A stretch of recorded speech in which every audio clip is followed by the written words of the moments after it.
Hey, Tree Sprites. So, what do I mean when I say that Black Americans can use our own imagination to hatch a Black dimension and use play and joy as conduits of revolution and recreating reality?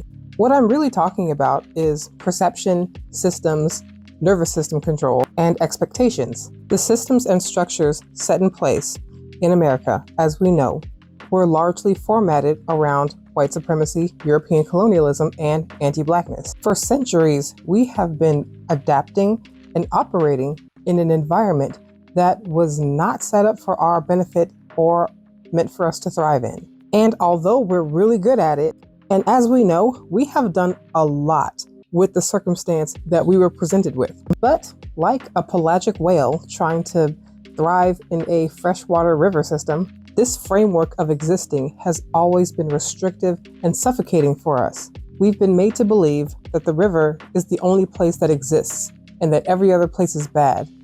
Little do we know that there's an open ocean that we could be swimming into, full of potential, full of possibilities, full of breathing room, of free space for us to exist, completely changing our perception of reality and creating new systems, even though it would benefit us, is a monumental task to undertake.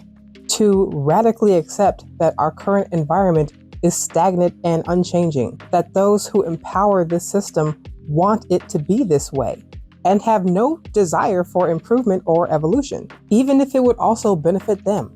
That all of our efforts of imploring and reasoning are falling on closed ears and making a radical shift inward, envisioning, imagining a system that we have never seen before, that doesn't exist in our external reality. And that is why play is so important. Not only is it a biological mechanism of learning, but it is also a form of training and expanding the brain and the nervous system to accept something unfamiliar, to put into practice something that it has never experienced before, but in a framework that promotes joy and keeps our cortisol levels low.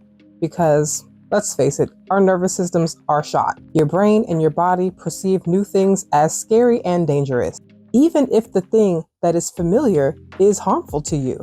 The harmful familiar is still predictable, and there is comfort in predictability, even if what you're predicting is harm. The mind is a terrible thing to waste, because our minds are our keys to freedom, to new systems, new realities, and new dimensions. If you've ever done any sort of role play, either in written form, tabletop, or live action, you know that it is a way that you can immerse yourself into a world of your own creation, a dimension where what you say goes, where the standards and the expectations and perceptions of our current external reality melt away. And this is what draws people into fantasy, particularly Black people. Whether or not we're consciously aware of it, we crave that new world. We crave the collapse of this reality and the creation of a new one. And if nobody else told you, I will tell you today, we are the creators of our reality. We